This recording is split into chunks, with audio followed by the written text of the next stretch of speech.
Yeah. Just give me 1 minute while I pour a beverage and then I'll be back. Of course, the Scotsman has to make a tea. That is unexpected. Are you sitting next to the dishwasher? Yeah, I am fully domesticated, you know.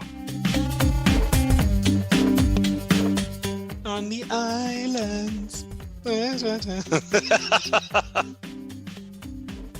I'm in Ireland, on the west coast. Fellow Celt, good.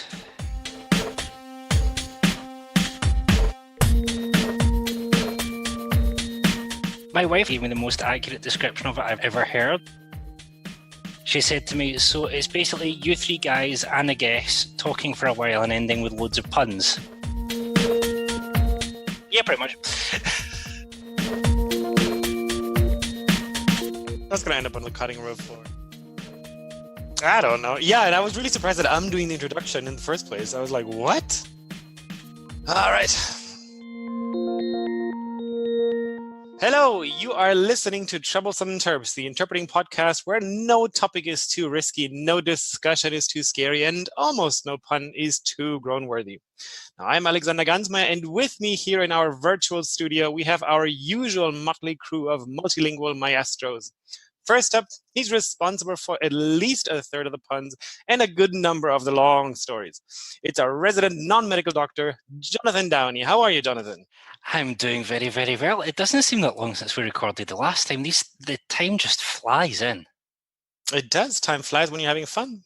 Yeah. So every recording session is like 5 minutes. The last time we did a podcast recording, the UK actually had a stable government.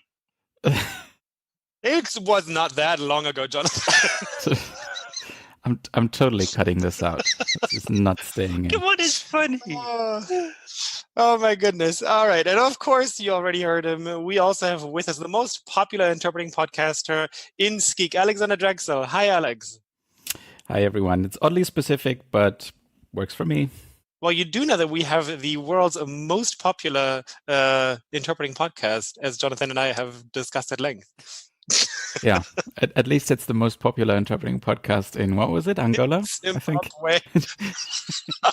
So to all of our Angolan and Zimbabwean fans, thank you. Shout out to you guys. Thank you. We wouldn't be here without you.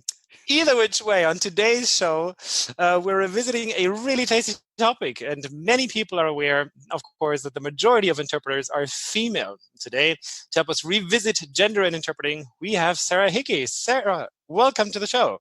Hi, thanks for having me. Well, it's great to have you on. And I should probably say a little bit about the backstory of how this came about, because I first met Sarah in Galway, and she's actually joining us from Galway today. And if you don't know, Galway has a university that trains conference interpreters. And correct me, Sarah, if I'm wrong, but it's the only university that trains conference interpreters for Irish. Is that correct? Yes, that's correct. Yes. So that's the National University of Galway, and I had the pleasure of going there a couple of times to provide what we call pedagogical assistance. Not that they need it, but sometimes it's nice to get a different face saying the same things that the trainers always say, and then sometimes it has a different impact, and sometimes it doesn't, I guess. So so that's where I met Sarah. And before we get into the tasty topic, as we said, why don't you tell us just a little bit about your background, Sarah? Because you told us that you didn't start out your career as an interpreter. You did something else before, didn't you? Yes, I actually started as a radio reporter in Germany. So I'm from Germany, and I started just working for the local radio station. I wanted to be a journalist and did an internship and then continued as a freelancer for years until I moved to Ireland, actually. And can you tell us which radio station you worked for, or is that something you'd rather keep private? No, it's fine. It's from my hometown in Oberhausen. So it was Radio Oberhausen and Radio Mülheim. They still are one team, and they do two radio stations. Cool. Yeah. So I don't know how you made the switch then from journalism, but to interpreting, but I think it works quite well because at least unless you're like a specialized journalist for economics, you have to cover all kinds of topics. I mean, just the way interpreters do. So I suppose it's almost a natural fit, or not a big change, maybe. Yeah, it definitely worked really well because obviously for interpreting, you need to constantly dig into new topics and know how to do research efficiently. And in journalism, you really need to do the same and really quickly as well. I remember we had 2 deadlines a day. So you really needed to work quickly. Yeah. That's funny because when I was at high school, my career choices were between being a journalist, an interpreter, and a minister. So I did my work experience with a journalist, and they just got me to do all of their filing. And me and admin just don't get on. So that turned me off journalism forever, sadly. Well, in radio, we were basically being told, look, if you don't deliver anything, there'll be nothing on the radio. So that was that. Nice. And that's not That's good. pretty fun. Plus, you can just make stuff up. Sorry, did I say that out loud? No, but definitely there were days where I did not have the time to go to the bathroom or eat lunch, let's just say. Yeah, that kind of. But you get quicker at it, and you learn a lot. So no regrets. So you said no regrets, but why did you decide to move into interpreting? Or I mean, how did that happen? A bit of a longer road, I guess. I moved to Ireland for a man, my husband, and then had to just rethink my career. Started working in customer service because I couldn't find anything else. I learned a lot there actually as well. Then just wanted to go back to working with languages in one way or another. So I started with translation and then eventually discovered the course here in Galway. I guess I never thought I'd be good enough, but wanted to give it a shot. And then it worked out really, really well, which was great. I think somewhere in the back of my head, I always had what my grandmother told me when I was a little kid. She wanted to be an interpreter, but she never got the chance because, it was the 50s and she was a woman. So it was a bit of a different story. But she always told me how amazing interpreters are. So I feel like that influenced me. But that's interesting that she wouldn't know about that because it's not necessarily a profession that is very well known, I guess. I mean, at least in the specific sense of interpreting, translation is maybe different. I don't know. Well, I think on the one hand, she was very talented when it came to languages. For the times back then, she spoke French, Spanish, and English quite well. And she suffered from Alzheimer's later, but even then she could still speak some English, which was quite cool. That's fascinating. Yeah. And I guess in the 50s, that was the time when interpreters were really on a platform as well. Yeah. So I presume they would have been maybe on the news a bit more as well. Yeah, you would probably see them move around with politicians or whispering into their ear. Yeah. Exactly. And also, I think I've been doing some research for the book that I'm writing. In the late 40s into the 50s is when conference interpreting starts becoming a thing. 1919 was the first time it ever happened, but the profile got raised in that point. And as they're rebuilding post-war, I think interpreters played such an important role in that it's probably a prime time to see interpreters at work before we all became invisible. Yeah, exactly. So I can only assume that in that time when she was like in her 20s then, she must have, caught that, let's say. Tell us a little bit more about, I guess, the university at Galway. I mean, what is it? Is it like, is it a big university or what's the status of interpreting, I guess, at the university? That would be interesting to me. Well, looking at the building that we're in, I feel like the status is not the highest. But then again, when you go into the building and you go into the room where we work, we have all the state-of-the-art technology and amazing teachers. So from that point of view, I think we're not missing anything and we're way up there. The university is, well, from my point of view, not very big, but I also studied in Bochum in Germany, and that university is huge. It's like its own little city. It actually has almost the same population as Galway, that university. Wow. It's a bit of a different story, but I love NUI Galway. It's such a beautiful campus and they have so many cool projects happening all the time and events that you can join as a student. It's a really nice community, and I did my Erasmus there and I came back. That's a good sign. Oh, yeah, totally. Yeah, but I can confirm there's quite a contrast between Well, because the main building on the campus is like an old university building that you would expect in the UK or in Ireland, and then the interpreting suite is in this little prefab building that's kind of falling apart, but they don't make the spare parts for this anymore, so you can't really fix anything. It's kind of tricky, but yeah, it's much better on the inside than it is on the outside. Yeah. It's just it gets quite warm in the summer. That's a bit of a problem. Yes, and cold in the winter, so it's perfect. I was going to say Ireland and summer are not things that I normally associate together. You know, as a fellow Celt, there's a saying that in Scotland it's the only country in the world where people are admitted to hospital with frostbite and sunburn at the same time. Yeah. I don't think it's quite that bad, though. As soon as the temperature gets into double figures Celsius, the men start taking their t-shirts off. So I don't know if it's the same in Galway. Yeah, it sounds familiar, definitely. But we had a lovely summer last year, but I presume everyone had. It was a crazy hot summer. Yeah, I think everyone did. Yeah. But just to finish talking about Galway, you because you don't have Irish, so obviously they provide other language combinations as well, right? Yeah, so from what I know, the course started with just Irish out in Connemara, which is the Irish-speaking region out here. And then later on, more languages were added, and it got moved to the campus at NUI. So now we have, so in my year, we had German, Spanish, French, and Italian as well. That's really big. That's a lot of languages. Yeah, there were 16 in our class, but I think usually it's only 12. So our class was a little bit bigger.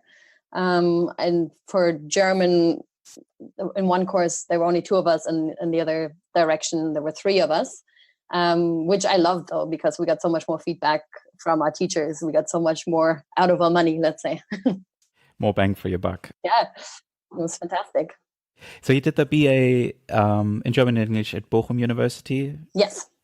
And I don't know how that works these days, but do you have some kind of research work, like a paper at the end of the BA as well? Yes, I did a study on audience-directed speech in children. So I really got into linguistics. When I started my studies, I thought I was going to hate linguistics. It sounded really boring.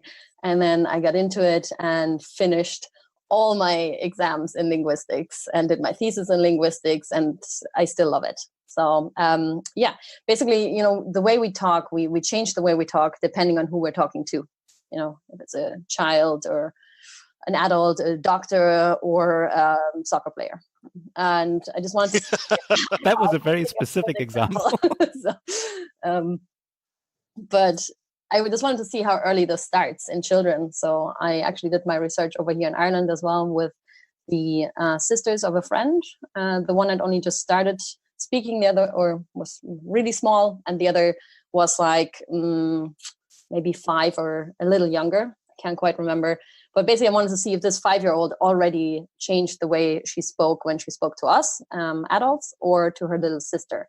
And she actually did use baby talk, talking to her even smaller sister, and tried to adapt more to our way of speaking as adults when she spoke to us. So it was only a 20-page paper, but I did a tiny bit of a research project. I didn't really need to, but I've always liked doing my own research. Look at Jonathan. You just made him very happy. It's just fun. I was just thinking, we have 4 kids. You can definitely tell who they're speaking to by what they say.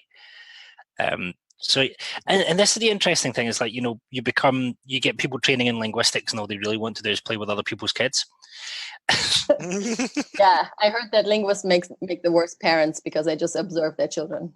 Well, the other one is that there's a running joke that people go into sociolinguistics just so that they can do research in pubs. Yeah. Yeah, I did do some of that in the pub, actually. Audience-directed speech in a pub. And there are a couple of nice pubs in Galway. So loads, yeah. It's Ireland. It's the only. Usually pubs are named after towns. In Ireland, towns are named after pubs. Like that. So before we dive into the actual topic of your master's thesis, then we should probably point out that I think, we've covered this topic before in a double episode, actually, with Camille Collard. Was it last year or even 2 years ago already? I'm not quite sure. I think it feels like it's been a while. It was last year. Was it last year? Okay. I believe so. Anyway, it's been one of the former episodes. And I think in that episode, we mentioned the research from another Galway student, which was Rachel Ryan. Yep. Yeah. So did you sort of build on her research, or what was, how was her research different? Or maybe you can go into that a little bit. We're basically looking at the same topic, just from, she asked men and I asked women. So when we were asked to choose a topic for our thesis, brainstormed a little bit, and I was kind of bummed to find that someone had already done the topic I was most interested in.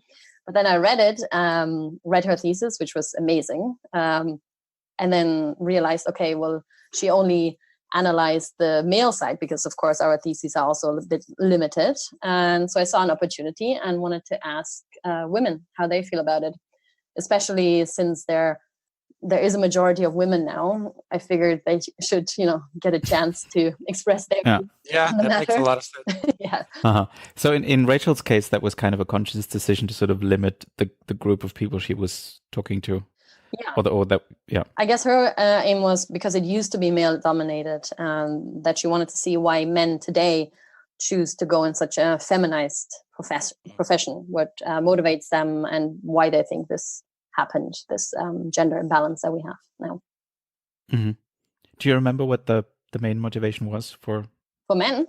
Yeah. There was tedium in previous occupations, so lots of men were just bored before and wanted something more stimulating. Then it was meaningfulness and remuneration. The pay is quite good, I guess. The flexible element of the profession, and that some find it prestigious. Sorry, that is still a prestigious profession. Yeah. Okay. This is on the EEG webzine, isn't it? It is, yeah. Because I was like, I've read this before. Yeah. I think we read the summary back when we prepared the episode. Yeah. It rings a bell. I will actually soon write the follow-up for the EEG webzine as well. Very cool. Yeah. You heard it here first, people. Yeah, you should send us the link so we can put it in the show notes then. Oh yeah, totally. Well, I'm going to write it for May, but after that, yeah, definitely. And so, I mean, this is interesting because the way that she was talking about it there, the kind of flexibility and meaningfulness, I'm pretty sure that other studies of work have actually said that those are typically associated with things that women look for in a job. So for men to say that, that's already an interesting move, because traditionally you get a lot of research on men saying, we want career advancement and tons of cash and adoring fans and seniority. And, apart from the adoring fans, I don't see how much of that applies to interpreting. Well, actually, this comes up a little bit as well, that at least in the study that I did, women have said that they feel like men are usually looking for more of a stable career, and a career where they can be visible and, like the center of attention, let's say. I don't recognize I don't know if that's true. But, yeah. So, yeah, I agree that is, it seems to be the consensus. But maybe for the few men that go into this profession, this is attractive. I don't know. How do you guys feel about it? Is this the moment where you sort of self-examine? Maybe. Can we just make this clear? We're a group of male podcasters who get 2,500 people to listen to us an episode, and all three of us like to speak in public. Okay, I think we better admit defeat. Yeah. So what? When you looked at women, you were saying that you kind of did the kind of female side of her study. Did you see similar women talking about similar aspects in your study, or did they come up with something completely different? Not really, because what I found interesting is that men and women seem to be motivated by similar aspects when it comes to this profession, but had different views on why the feminization happened. So women were also motivated by the stimulation of the job, for example. Yeah, that's just thrilling and gives you a bit of an adrenaline rush, and that there's continuous learning, that it's meaningful because you're helping other people, and that it's an important job, and therefore also has a certain prestige in that sense, even though they didn't fully call it prestigious, but just that there is some prestige in the meaningfulness of the profession. It was all about women wanting to use language as a tangible skill as well. Yeah. So this was something that the men had mentioned before, that women apparently have superior ability when it comes to languages. Now, women, by the way, don't agree with that. They think that's a gender stereotype, but they express a passion for languages, and that they wanted to use them actively rather than just, be pushed towards teaching, for example, or other jobs that they would find more stagnant, like translation as well. Right.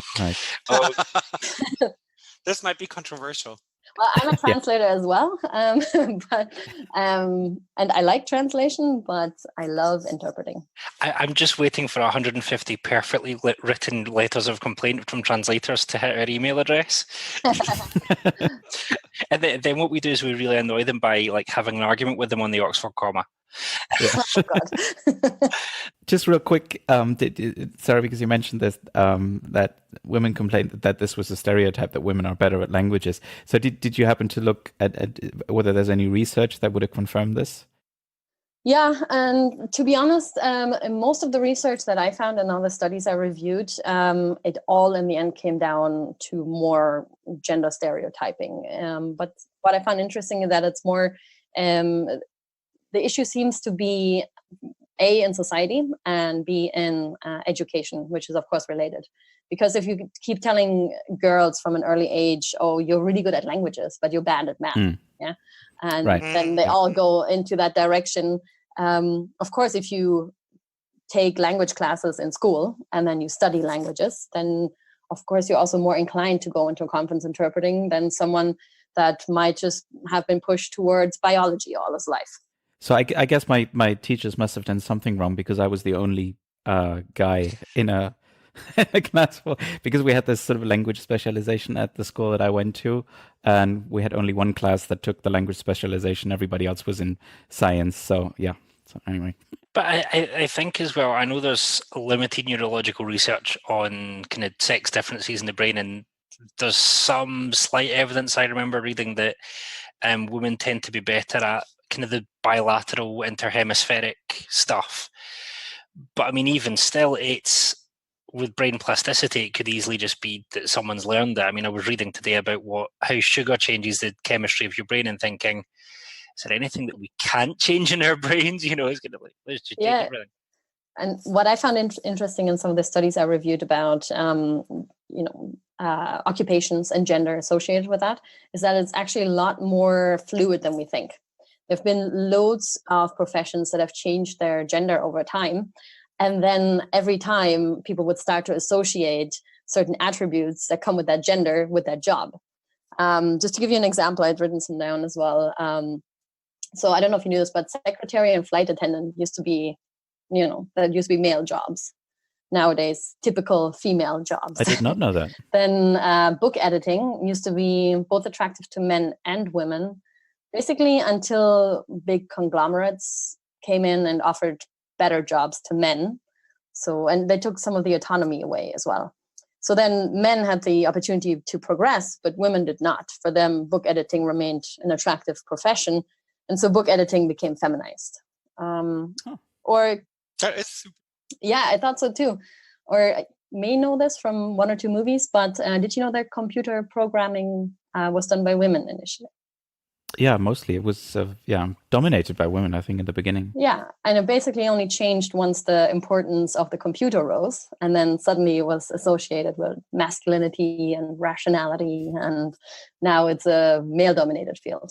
Does anyone know why interpreting feminized? Because certainly my impression is that, the kind of International Labour Organization interpreters, and certainly the early Nuremberg interpreters, were male-dominated because they basically recruited from, I guess, diplomatic corps, and now we've gone to feminization. When did that happen, and does anyone know why? But there were quite a few women among the Nuremberg crowd, at least. No, actually. So, out of 32, I think, that were profiled, there were only 6 women. That was part of my thesis as well. It was basically part of both what Rachel, Ryan, and I did, was to look like, why did the shift occur? And it's not like there is a clear answer, just to state that up front. But so people there were the few hypothesized reasons, and one is also the introduction of simultaneous interpreting. And let's just say with a lot of this, fairly negative gender stereotypes come into play, and but there is enough evidence out there, to be honest. And for women, it pains me to say this, but whenever a profession becomes feminized, usually that means lower prestige, lower wages, work being viewed as unskilled or flexible employment.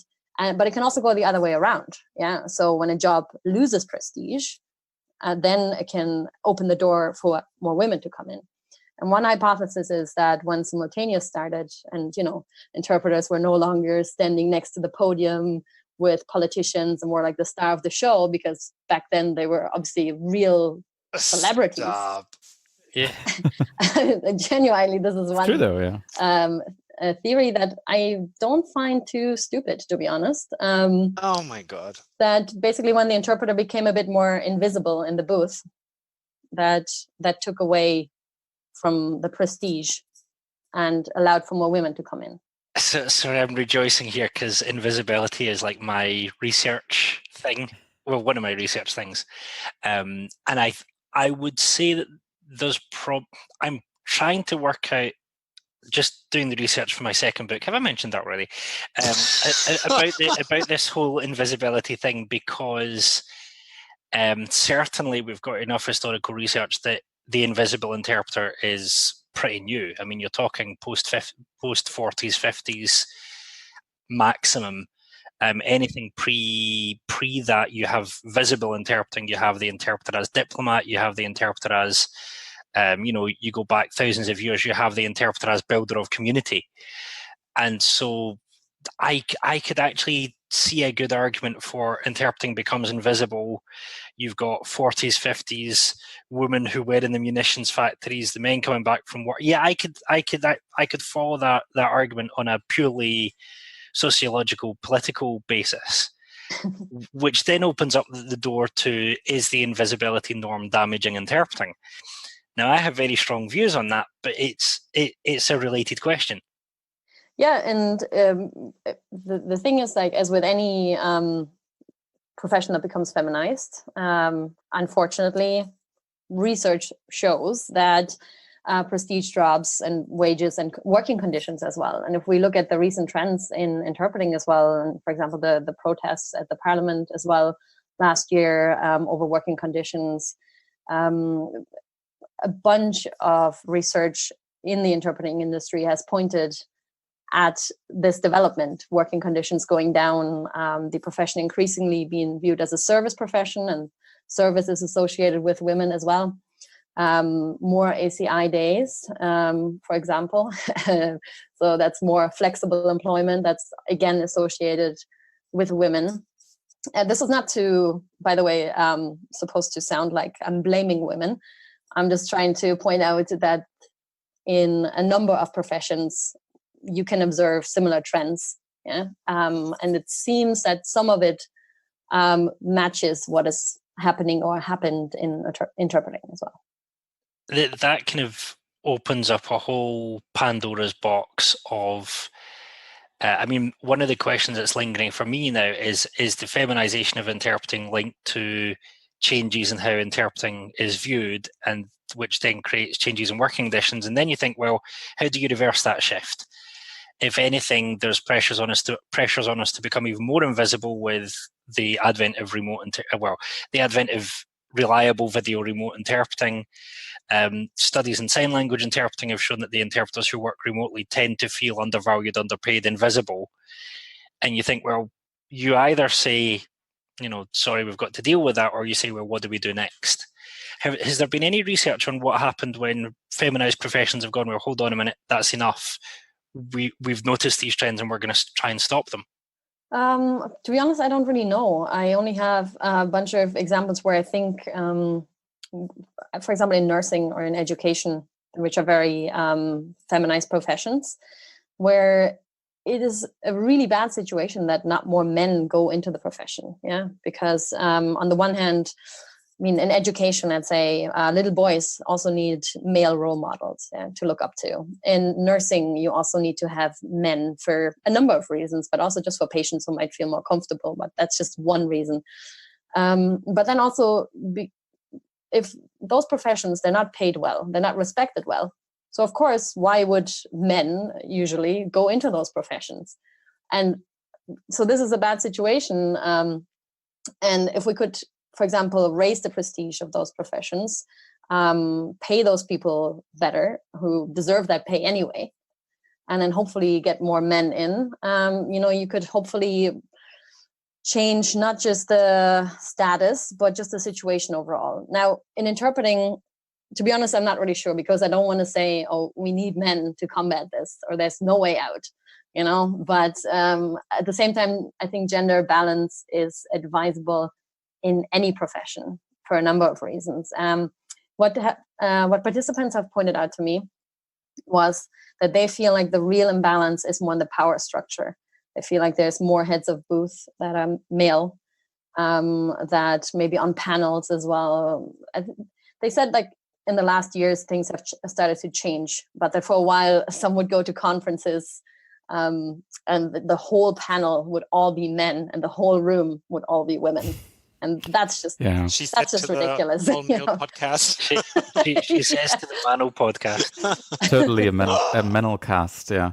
But Jonathan, do I remember correctly? You just recently wrote something about conferences and women on interpreting conferences. So basically, it was in response to my one of my big sisters is an experimental nuclear physicist. So when I saw the blatant foul... He casually mentions. Casually mentions. Yeah, whatever. Yeah. And here we thought Jonathan was a smart cookie in the Downey family. So when I saw the blatant foul misogyny directed against, I believe her name is Dr. Katie Bauman over the whole black hole discovery, I was... On the one hand, I'd never seen it before. So in interpreting studies, the vast majority of our researchers are female. If you go to conferences, you're likely to get at least the majority of plenary speakers being female. The head of SCEEC's female. I'm used to being in an environment where it's roughly gender balanced, and even in terms of prestige, I don't know so much about heads of booths, I'm a freelancer, but I've had most of the conferences that I've done in my entire career, I've been the only male interpreter there.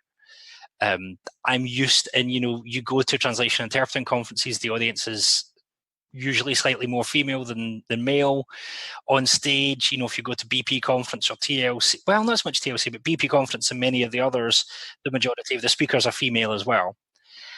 And so I'd never come across the depths of misogyny that was directed at her. And I was like, well, this is so unusual, because as far as I'm aware, now I could be wrong, and Sarah, please correct me if I'm wrong, I don't think that kind of meanness really exists in interpreting, possibly because it's majority female.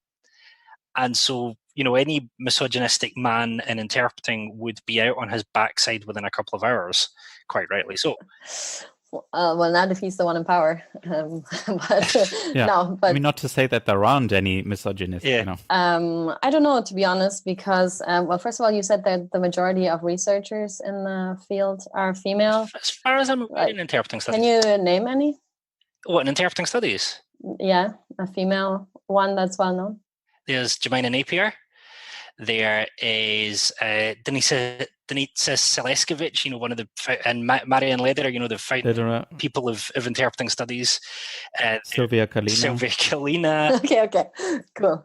That's good, because some of the women have also said that, like, the big names in interpreting, that they're still male as well. Well, there's certainly one big male name in interpreting. But, I mean, you also get people like, sadly, Denitsa and Miriam Schlesinger who have passed away. But I would say when you look at, who's made the mark on interpreting studies theory, you have to name, Miriam Schlesinger, Marianne Lederer, Denitsa Seleskovich. And I was at a prize giving last year in Paris. And, it had previous presidents of IEC, and it was roughly gender balanced. And, you could see almost by age how things have changed over time. And certainly the kind of the people who I would expect to see quoted, there's at least as many females as males. I mean, you do have prominent men like Francois Hacker, Daniel Gilles, I was just going to say, those are the two really big names. No? Yeah.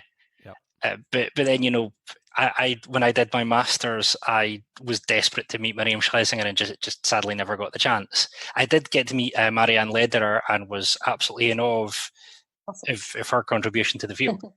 And Christiana Nord, who's really a translation studies person, but we'll let her off. Well, it's not to say that that women aren't out there or that times aren't changing, but also, for example, the conference that I spoke at last year in Paris at the ESID campus, Discuss Interpreting, there were loads of female speakers, but the 3 keynote speakers were men. And it was even pointed out at the conference, and I'm sure they didn't do this on purpose, and maybe they weren't aware of it until it happened, but it was almost again like, okay, these are the normal researchers, and I was so happy to be included in that because it was just my master's thesis as well, but and then it was like, and the 3 kings of the show were men again. It's like, okay, 80% women, and then there's the the top.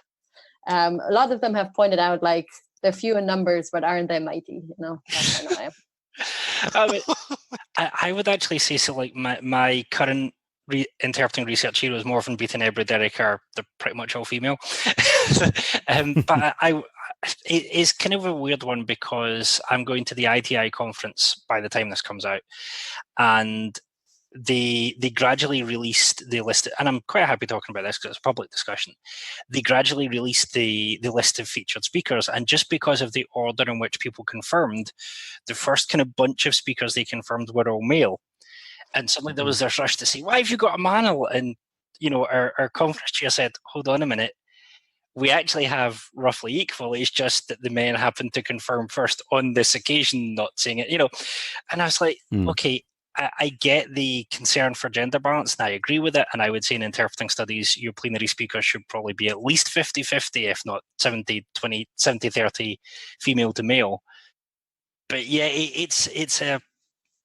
Yeah, it could be tricky. No, I agree that, we also shouldn't overreact. We shouldn't immediately assume some kind of malintent here, or male intent. Oh, male intent, yeah. Nice. See what you did there, Jonathan. No, I agree. But I do think we also, there are certain things that come with it because we're all influenced by the society around us, whether we want to or not.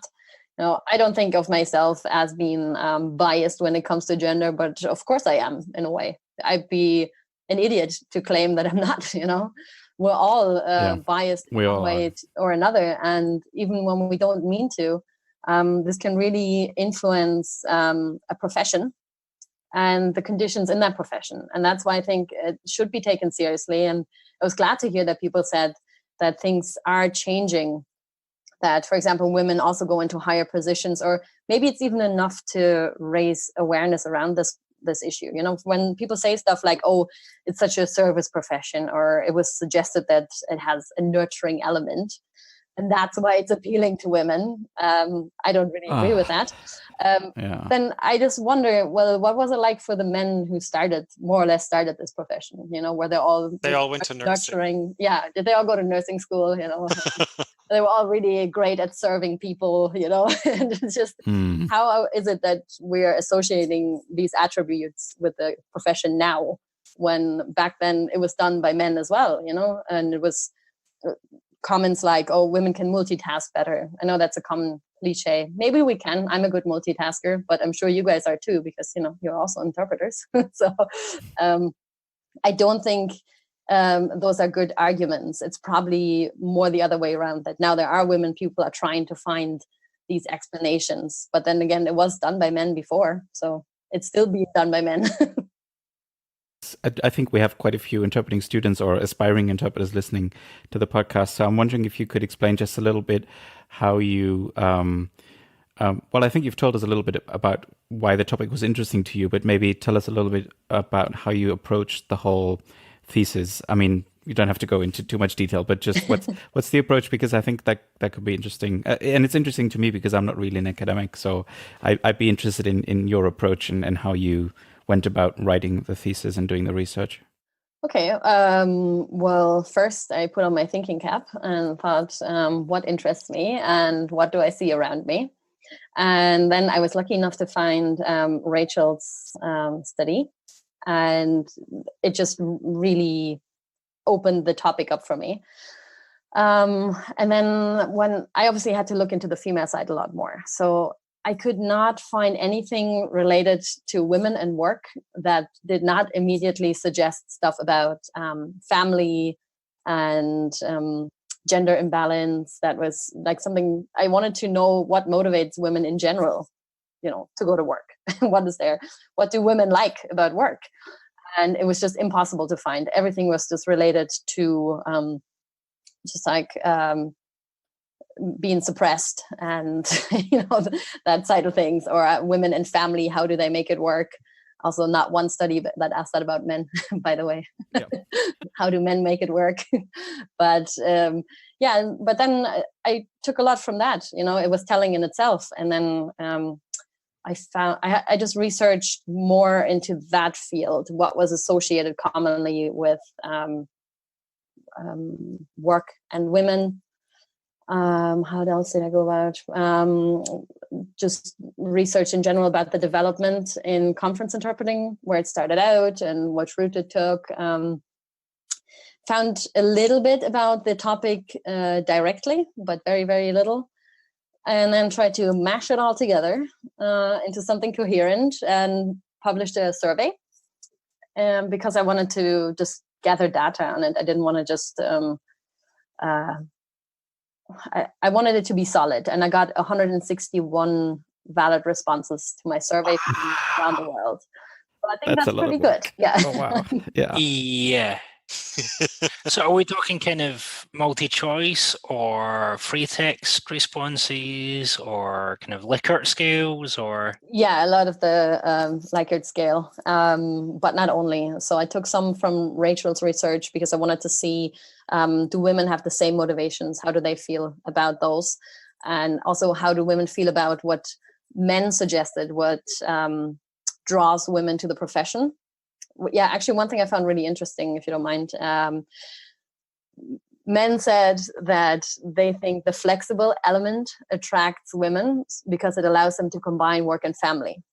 And women completely disagreed with that side because they're like, the volatility of income and the constant travel actually makes it really difficult to combine work and family in this profession.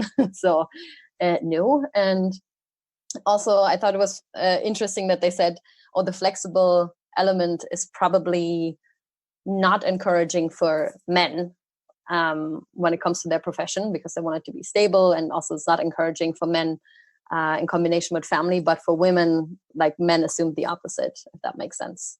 Yes? Mm. Yeah, so I thought that was quite interesting. That again, we're looking at the same factor and people assume different things with the different genders for the same profession.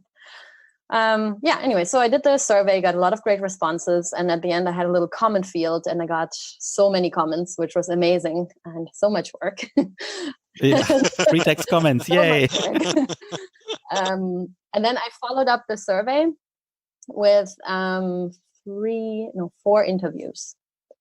With female conference interpreters, because I also wanted to delve a little bit more beneath the surface and get some more personal stories. The questions were around the same: what motivates you to become a conference interpreter, and why do you think we have this gender imbalance? What contributed to it? But I got so much more out of the interviews as well. Like the survey was great to have some data and really be able to go, okay, so and so many % feel that way, and they come from around the world. So there's definitely something to it. And then the interviews offered so much more insights. I like doing it that way anyway. I think to just have some data you can refer to, but then also get some personal stories because they're important, I think. I think this is actually a traditional thing. It's becoming traditional in interpreting studies that we like our surveys with numbers. Yeah. I'm a survey methods geek. We like our surveys with numbers and we like bar charts, and then we go, oh, hold on a minute, but what does that mean? And that's kind of a very typical interpreting studies method of, hold on a minute, right. But it's interesting because, 176, I think you said, that's kind of on par with some of the biggest surveys that have really ever been done in interpreting studies. Says something about our field. It was 161, but it was close. Yeah. And Rachel got even more. I think she got more than 200. So yeah. If she got more than 200, she basically got all of the male confidence interpreters. All of them, yes. They got very excited. all of them, and all of their sons filling it in being. Yeah. It was actually funny when I sent my survey out first. I got a few responses back from men saying like, but what about men? What about our opinions? And I was like, we asked you first. So now it's women's turn. This is awesome. I recognize certain traits, yes. And this is the other thing is did you put it on Facebook or did you email it to people or? Oh, I emailed it. I reached out to the AIC representatives. Proper solid data gathering. Yep. I think I also published it on my professional Facebook profile. Yeah. I was going to say, because I think the Alexes have heard my rant about surveys being put on random Facebook groups. I knew I could pique your interest there. I'm not going to redo the rant. It's probably got edited out of another episode. Just don't. I think the full rant made it into the episode, so I'm glad that, Sarah, you're sticking to your guns, and I think you're actually winning over Jonathan. Mm-hmm. I'm a sucker for good, solid research. Well, I didn't fully, because it would have been so much work to also include this particular level of detail in my thesis, but I did put it in the survey that people could choose their age group, at 25 to 35, that kind of, because I wanted to see, am I just attracting the same age group and are they all saying the same thing? But I was glad to see that people from all age groups took part in the survey and that there wasn't a lot of variation, which could have happened. I thought, okay, maybe only the older generation feels that way because they've been more exposed to misogyny, and the new ones are like, we're over this, which is of course not true if we are following the recent time, the current times, but just hypothetically, I mean, that could have happened, but it didn't. And I included that people could indicate their nationality as well. And there was a lot, of course, from Europe and the United States, but I got people from all around the globe, which I thought was pretty cool as well. That is really good. That's cool. Proper hardcore research, that is. Yeah, and I agree with you that it's not easy to do a good survey, and I piloted mine as well with my classmates, just to make sure I didn't include any leading questions, because, I mean, you can never fully exclude researcher bias, but I wanted to try to limit it as much as possible and just go fairly. There were so many leading questions in surveys. Yeah. I had the embarrassment of my PhD examiners were Franz Perhacker and Jemina Napier. And I had the embarrassment of presenting them. So I did the survey, interviews, and participant observation. And I had the embarrassment of presenting them the results of my surveys, which the main result was all the questions that we traditionally ask clients about what they expect from interpreters, they don't work. And I could show you the stats to prove that they don't work. And I was like, this is really embarrassing. The outcome of my survey was oops. But, it was an interesting oops. Yeah. So Sarah, when you crunched like all the data and wrote your research, were you kind of happy to be done with it, or could you have gone on for a lot longer with this? If I had more time, I would have been able to enjoy it more, let's say. But time is always like a hard deadline. Yeah, I mean, no one has time, right? Sure. But yeah, I was so glad to be done, just because by the end of it was just so much work, so much work. But I did enjoy it, and yeah, if you're looking for advice for students, this is the main advice I would give: is pick a topic that interests you, because it is going to be hard. It's going to be really long, and you're going to hate it if you don't pick something that interests you. Because especially with this really, really thesis type of research, which is again a bit different. You have to be so particular about so many things. Or, I mean, you don't have to, but I wanted to do it properly, and so I tried to, really dig deep and do it properly with the style of writing as well. And for example, I coded all my interviews. So you go through it line by line or paragraph by paragraph, and you summarize the topic to, again, try to eliminate researcher bias. And then you group those themes further down, so that you're, trying to prove that those topics that you're taking from the interviews actually exist. Again, of course, it's always influenced by me analyzing this, but it's supposed to reduce that. And this is a lot of work. I did that for the comments, and I had pages of comments, and for the interviews. But it was good. So were you using preset themes or doing a kind of grounded theory, I know nothing style of analysis? I was going to say this sounds very nerdy, but Jonathan is a really happy bunny. So happy. So, little explanation which will be cut. There are two ways of coding interviews. You either say, these are the themes I'm looking for, and you go code for them and then reanalyze them. So how is this different from just transcribing? So you transcribe your interview. Oh yeah, you transcribe first. I did that too. Then if you're a proper researcher, you have expensive software. I just used the highlight feature in Microsoft Word and made my own coded highlight colors and text colors. And you can either say, okay, this is what I'm looking at. I'm looking at these themes. I want to identify these themes, and you pull them out of all the interviews and chuck them in a big file and then reanalyze them. Or there's another style where you pretend that you know nothing and you just try to build up your coding from 0 to whatever it comes to. In reality, real life is messy, and you tend to do a mash of both. So you'll start with preset themes and you'll go, oh, but that's interesting, I'll keep that.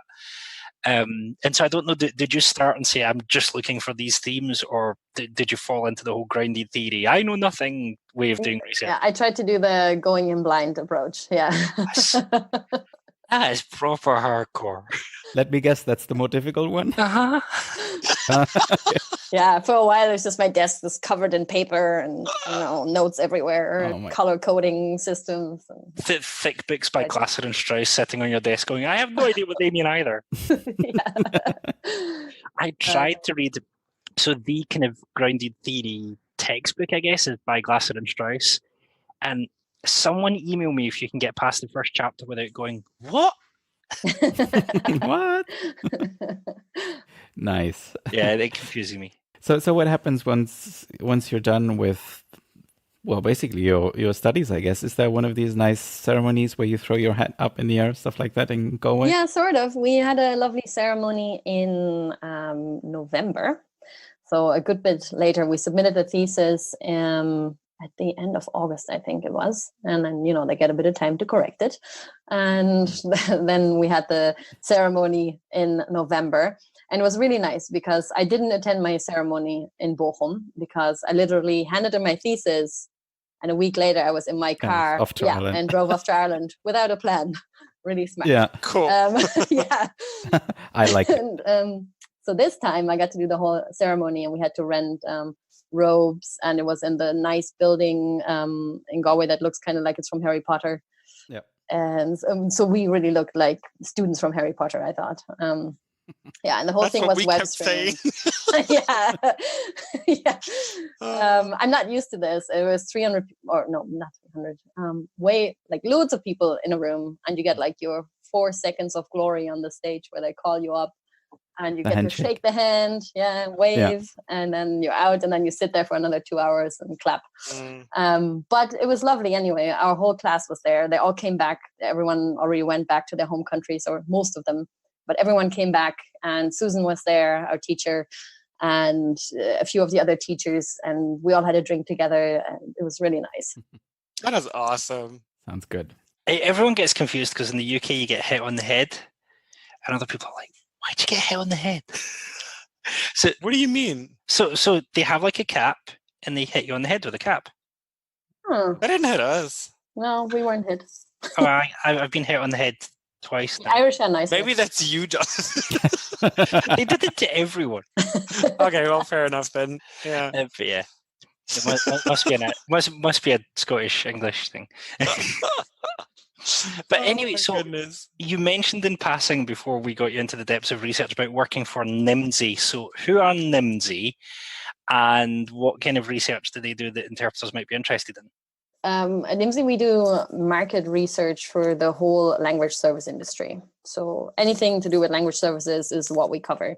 We analyze the current trends or advise our clients what area is it worth investing in. And it can be technology on any level. It can be translation. It can be subtitling and dubbing. And then, of course, my area, interpreting. And we do consulting. I feel like this kind of goes hand in hand with Florian from last episode from Slater.com, because this sounds kind of like the data that they would also be kind of interested in potentially. Yeah, that would definitely go in a similar direction. And let's just say on the market, there's only really one other company that does what Nimdzi does, theoretically, but they do it a little bit more, like we do it more approachable. Yeah, Nimdzi, it's all about, we get you the proper research, but put it in a format that you actually want to read and that is easily accessible. Yeah. Because, no one has time. People get bored. We all access information online and we want it now, and we don't want to wait around long or dig through 10 pages of just, I don't know, more or less raw data. You want someone else to do the work for you, and, you want to be having fun reading it, but it being solid data. So do you include, because there is one of your competitors who we probably shouldn't name so that we don't get sued. One of your competitors I have had, I wrote an article in a professional magazine pointing out that, from my point of view as a researcher, a flaw in their methodology is that they routinely ignore freelancers. They actually point out in their reports that they ignore any entities below a certain threshold in terms of employee numbers and in terms of turnover, which is understandable given who's paying for their work. But it would be interesting, do Nimdzi have roughly the same views in terms of the data you're interested in, or do you go out and look at the trends that freelancers are seeing as well? Yeah, Nimdzi, and this is something that attracted me to Nimdzi, is that we now look at the market from all angles. It's not just the buyer side or the LSP side or the freelancer or it doesn't matter. It's supposed to be research for all angles and to cover the entire market. Like you said, we wouldn't leave out the freelance perspective, and especially in interpreting, I don't understand how you could, because most interpreters are freelancers. Right? I'm behaving myself in the corner here. I mean, maybe you can, but I wouldn't, because why would you leave out the largest group? Yeah. Fair question. Absolutely. Yeah. But if I'm correct, Nimdzi is still a fairly, well, not new, but they haven't been around for that long, right? And it was founded by Renato Beninato, is that right? Yeah, it's Renato Beninato and Tucker Johnson. They're the co-founders of Nimdzi. Ah, right. And Renato, of course, is a very well-known podcaster as well. So he has, what's it called? Globally Speaking. So if you ever run out of Troublesome Terps episodes and you want to listen to other interesting stuff, I recommend listening to Globally Speaking. Totally Speaking. Totally Globally Speaking. And Renato, if you're listening to this episode since one of your members of staff is on, we could do with a collab. Yeah, exactly. We're completely mercenary at this point. But yeah, Alex, I mean, either one, doesn't matter. But you are right that Nimdzi is only about 1.5 years old, but has steadily grown since and has been really successful and keeps moving forward. So. Mm-hmm. So, and how does it work for you? Do you get to pick your own research topics, or is it more a collaborative approach? What is that like? Well, it's a bit of both, I guess. The way it works is I'm, of course, as a researcher and writer on the team, I'm expected to also present research topics. And so I did that just recently, came up with a list of topics that I would like to research. And then it was run past the bosses, and more or less all of it was approved. And now I have about 1 year's work ahead of myself to get through it. Wow. Well, step by step, it's all what I really, really love about Nimdzi. It's because it's probably still younger and smaller, or just because it's the people they hire. It's a really nice atmosphere. It's really collaborative. Of course, there's Renato and Tucker on the top, but we all get together once a week to discuss our ideas or what we've been up to, and you can approach anyone anytime, and they want your input as well. Of course, they are my superiors, but they want to hear from me as well. So it's not like a top-down approach. It's quite the opposite. They want to push us as well to get out there and do the work and develop and be challenged and produce some good work. That's really encouraging, because I'm just ending, by the time this podcast goes live, I will have ended my 6-year stint on the ITI board. And one of the things that we've been really happy to deliver while I've been on the board is our research network events.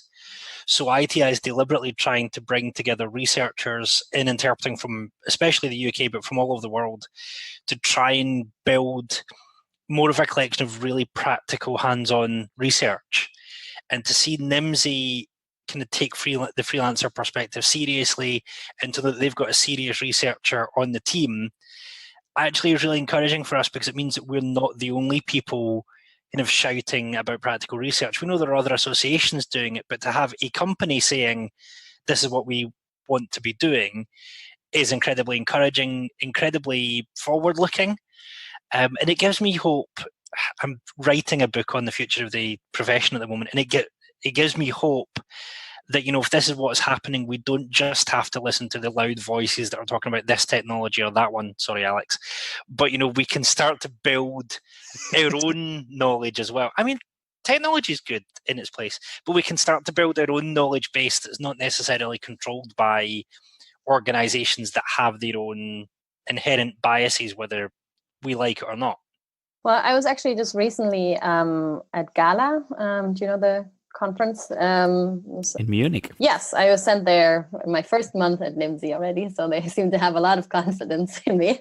So I was sent to Gala, and it was fantastic. They had a special interpreting section as well, so I went to most of those sessions, of course. And one thing I really loved was that even though there was so much talk about AI and technology in all aspects of the industry, but also in interpreting, that everyone highlighted the human component. So I don't feel like it needs to be a thing of either human or technology, but it's just going to be, well, we need to adapt with the technology because it's here, and we'd be stupid not to. Technology is not going anywhere. If history has taught us anything, it's always moving forward.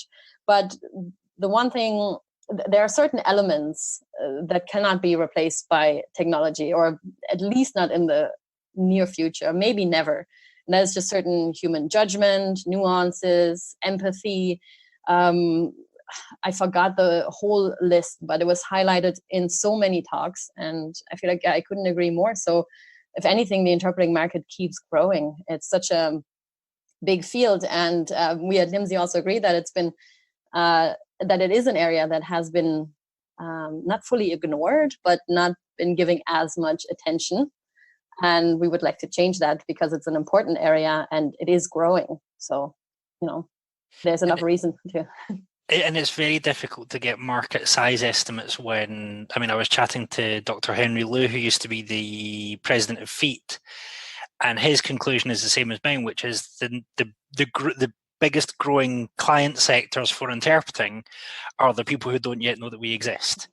Sure. And so, it's difficult to get an estimate of how big the market will be in, say, 5 years' time, when the likelihood is that a new big chunk of the market will be people who right now can't even spell the word interpreter.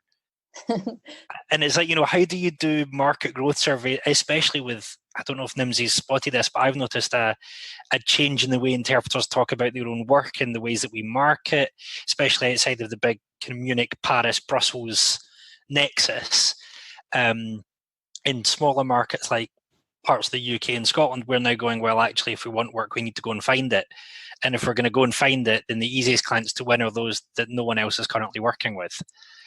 So that I'm seeing more interpreters wanting to go out and do really proactive marketing. And that could change the game if that becomes a wider industry trend, and we start seeing a whole new set of clients coming into the industry that weren't there before. Yeah, and we also think that there are a whole lot of industries that are kind of untapped when it comes to interpreting. There are some that are well-known, well-established. But this is going to be one of the series I'll be doing for Nimdzi, as to look into where can we grow the interpreting market, in what industries is there potential, where would people who offer any sort of service benefit from having interpreters as well. I can pass you some interesting data points on that already. Yes, please. So Sarah, if, for interpreters who would be interested in learning more about Nimdzi or reading some of the work, can people just go to the website, or is some of the research freely available, or is it mostly like big reports that you have to pay for? No, we do both. So if you just go to the website, so it's www.nimdzi.com, then you can go to research and choose interpreting. And then we do articles and we do insights reports, and all of our articles are available to anyone. And it's only the insights reports that for which you need a subscription. Yeah. But we also do info drops. I don't know if you guys have ever seen them before. I mean, these are just small bits, but we do these little videos, useful information in 2 minutes or less. We just drop some knowledge. Oh, nice. Okay. Drop some knowledge. Yeah. Don't say that. I've been editing down a 28-minute video to 5 minutes all day today. So. Yeah. Which It's fun, which isn't is it? dropping later this evening. Yeah. And I see that there is a report about the Gala conference on here. So if people want to read that.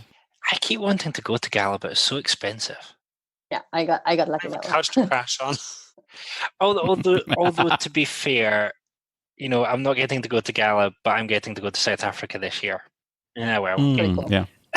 You pick your battles, Jonathan. Yeah. My rule is if someone else is paying, I'm going. Sure. Sarah, do you still find time to interpret and translate on the side? I was always going to say. Or Well, actually, I've only been with Nimdzi now since March. So it's all very new. And the first month was very exciting because I went on 2 business trips, and now I'm just trying to find the ropes. But yeah, actually, this is, again, something I really loved about the company, or still do, is that they encourage me as well to go out and interpret, because they don't want someone who just looks at the market from the outside, but they want an insider, someone who really works on the market, knows the trends, knows the challenges. So yeah, I'm still available for interpreting work whenever it comes up, and I just run it past them, and then I can go and take the job. It's no problem. That's awesome. That's like a win-win situation right there. Yeah, exactly. For translation, I mean, theoretically, it would be the same story, but I only just recently finished the translation of a novel, and it was months, and it was great. I did it alongside my former job, and so I did not sleep for about 4 months, I'd say. It was really tough. who needs sleep anyway? So for the moment, I'm happy to take a small breather from translation, and Yeah, I would that sounds like a good prefer, idea. to focus on interpreting for the moment. But I would also always be open to translation work again. So yeah. I'm amazed at anyone who can translate a novel, because that's like time. Hardcore. It's almost like a PhD, eh? Oh my No, but like any time I've done a translation more than about 8,000 words, by the end of it, I've been like, okay, I'm looking forward to getting paid now. Like 10,000 Make it words is the stop. maximon before I start feeling crazy. Yeah. Whereas if someone said, "Can you write a 70,000 word book?" I'm like, yeah, sure. Did you at least like the book, Sarah? Or was it... Did you like the book? Yeah. Because I guess that helps, right? Well, it's a fair question. No, I really did. It was the debut novel of an Irish author, Keelan Hughes, and the book is called Orchid and the Wasp. And it's an amazing book. She's such an amazing writer, which made it really hard to translate, actually. So for my work, this wasn't great in the sense that she just played around with the words so much, and there was so much Irish cultural references in there. Wow. Yeah. But it was so good that it didn't matter. I loved it. So. That's awesome. That's really, really... That is incredible. And would you ever consider doing a PhD? I've been asked that question before, yeah. And By your parents, by any By Susan? no, actually not by my No. parents. No, I don't think they want me to go back to making no money. So Yeah, yeah, which is fair. There is such a thing as a part-time PhD where you make some money. I love Well, actually, I have to. Before I did my master's in conference interpreting, I had started a PhD, but then there was no funding for it. And then I also went, okay, I don't think I want to continue this for 4 years, not get paid, and then get no better job prospects afterwards. So I went ahead and did conference interpreting, which I'd always wanted to do. And funny enough, I'm back in research now, but in a completely different side, and I do get paid, so it's a lot better. Yeah, I mean, theoretically, I would never say no, because I know a lot of people who did their PhDs, but at the moment, I mean, I wouldn't consider it necessary for me right now. Never say no, though, I guess. So do you know when the novel will be published in German? I think that might be in autumn. I'm not 100% sure. It's by Steidl Verlag. Yeah. And I know that, so I was a co-translator. So I did the whole book, and then the other translator that I work with did the whole book as well. He's the more experienced translator, so he polished it up nicely afterwards. Yeah. And I think, as far as I'm aware, it's currently with the proofreader and editor. So I think there are a few more steps before it's on the market, but it's coming out this year anyway. But it's pretty nice because it's the publishing house of Günter Grass, isn't it? Steidl, I think. You know more than me. So good company, right? But we should probably have you on again on the podcast to talk about. I mean, translation is really not our field, but it would be interesting to talk about the translation process. Yeah, when you win the Booker Prize, it will be a bit harder to get you on, but I'm sure we'll. I'll always be available for you guys. And on this happy note, I won't forget about you when I'm famous.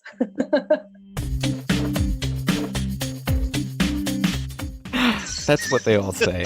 That's what they all say.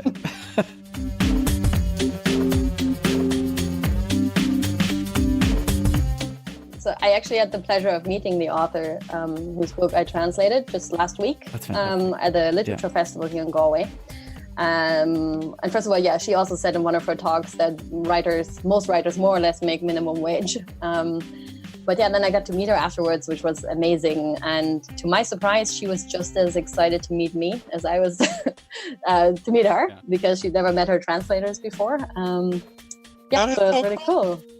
She suggests that maybe we do something together in when the German book is out, because she's actually from Galway.